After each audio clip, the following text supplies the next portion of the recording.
socialisti Edi Rama gjatë një takimi me të rinjt në Tiranë për prezantimin e kandidatëve socialist për zgjedhjet e 11 majit, kërkoi 1 milion vota në rang kombëtar për të garantuar mandatin e 4 të Partisë Socialiste.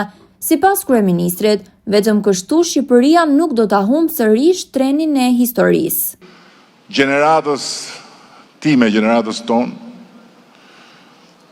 dhe ka diçka që lidhet drejt për drejt, jo thjesht me partinë tonë, pa diskutim as me asnjë parti tjetër, por lidhet drejt për drejt me fatin evropian të Shqipërisë. Rrethanat kanë dashur që në 11 maj ne të kemi një palëzjedhje politike, ndërkohë që ne po negociojmë antarësimin në Bashkimin Evropian. Dhe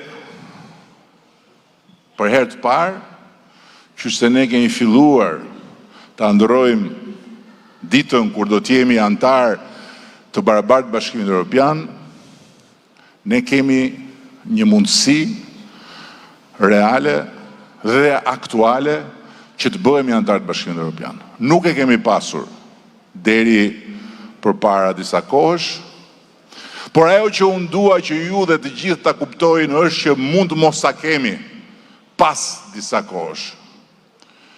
Nuk e kemi pasur deri përpara disa kohësh, sepse pavarësisht se ne kemi bërë detyrat tona, pavarësisht se ne e kemi bërë punën tonë për të ecur më tutje në rrugën e antarësimit, pavarësisht se Komisioni Evropian që merret me shqyrtimin e punës bërë dhe të detyrave të kryera ose jo nga vendet që duan të antarësohen, 3 herë rresht ka konfirmuar që Shqipëria i ka bërë detyrat e veta, dhe 3 herë rresht i ka kërkuar të 27 vendeve që të bien dakord që Shqipëria të hapi negociatat. Ju e dini shumë mirë, ka dalë një vend një herë, pastaj një vend një herë tjetër, pastaj po ai vendi i parë për herë tretë, dhe kanë thënë jo.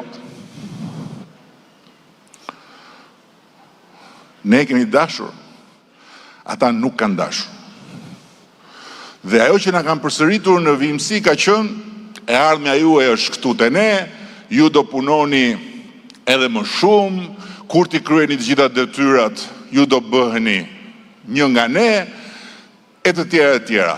Por ama, unë që jam dëshmitari nga shumë brenda e këtij procesi, kur më parë, deri tani që flasim, nuk e kam parë atë që shoh sot, dhe nuk e kam dëgjuar atë që dëgjoj sot, ashtu si kundër së bashku me gjithë ata që merren me këtë proces, nuk e kemi prekur konkretisht atë që prekim sot. Dëshirën e tyre që kjo të ndodhë. Dëshirën e tyre që Shqipëria të bëhet antare e Bashkimit Evropian. Dhe natyrisht, kjo nuk ka ardhur nga që ne kemi bërë në një mrekulli.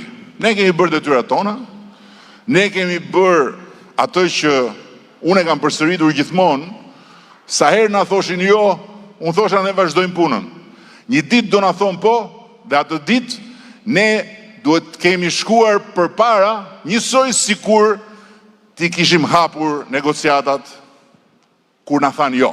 Që do thotë të na gjejnë me shumë detyra të bëra paraprakisht. Dhe kështu ka ndodhur. Por ama, kjo nuk mjafton. Duhet që dhe ata të duan.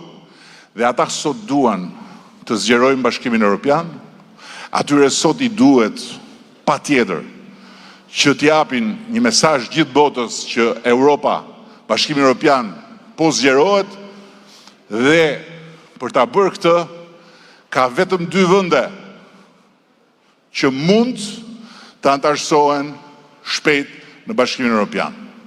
Shqipëria dhe Mali i Zi.